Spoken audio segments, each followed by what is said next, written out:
દર્શક મિત્રો, આપ જોઈ રહ્યા છો NN ન્યૂઝ. હું છું એન્કર અર્પિતા પટેલ. હવે જોઈએ અગત્યના સમાચાર. તાજેતરમાં વહેલી સવારમાં ફ્રૂટના વેપારી ફરિયાદીના રૂપિયા લૂંટી અને દંડાથી ઈજા કરવાના ગુનામાં 2 ઈસમો અને એક સગીરને શોધી લૂંટનો ગુનો ડિટેક્ટ કરતી વડોદરા શહેર ક્રાઇમ બ્રાન્ચ. વડોદરા શહેરના રાવપુરા પોલીસ સ્ટેશનમાં નોંધાયેલ ગુનાના આધારે આ ગુનાના ફરિયાદી શ્રી ઉંમર વર્ષ 62ના ફ્રૂટની લારી પર વેપારી ધંધો કરતા હોય નવા યાર્ડની ફ્રૂટ લેવા માટે લારી લઈને તારીખ 19/6/2024ના વહેલી સવારના સમયે ખંડેરાવ માર્કેટ જવા માટે નીકળેલા.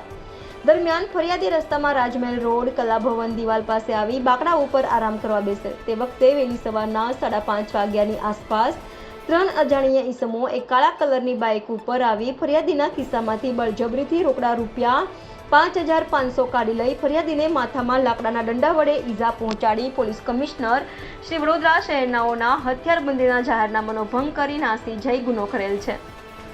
ઉપરોક્ત સિનિયર સિટીઝન નાગરિક સાથે વહેલી સવારના સમયે બનેલ અનડિટેક્ટેડ લૂંટના ગુનામાં સંડોવાયેલ શ્રી આરોપીઓના સત્વરે શોધી કાઢવાની માનનીય પોલીસ કમિશનર શ્રી નરસિંહા કુમાર સાહેબ તથા સંયુક્ત પોલીસ કમિશનર શ્રી મનોજ નીનામા સાહેબ તરફથી મળેલી સૂચનાના આધારે crime branch DCP Shri Yuvrajsinh Jadeja સાહેબ તથા એસીપી શ્રી H.A. રાઠોડ સાહેબના માર્ગદર્શન હેઠળ ક્રાઇમ બ્રાન્ચના પોલીસ અધિકારીઓ તેમજ કર્મચારીઓની ટીમો આ લૂંટના ગુનામાં સંડોવાયેલ આરોપીઓને શોધી કાઢવા સતત કાર્યશીલ રહેલ.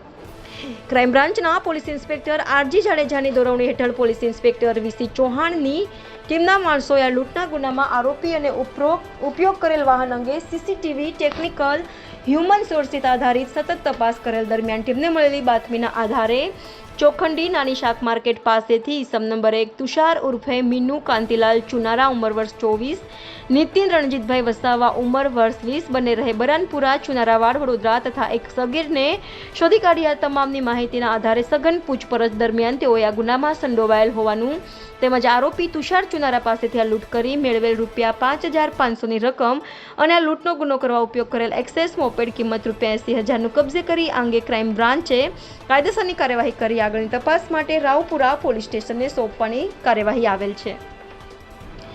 NN news Vadodara. દર્શક મિત્રો, તમારી આસપાસ બની રહેલી નવી ઘટનાઓ વિશે જાણવા માટે NN ન્યૂઝને લાઇક કરો, શેર કરો, સબસ્ક્રાઇબ કરો અને બેલ આઇકન પ્રેસ કરો જેથી આપને નોટિફિકેશન્સ મળતી રહે.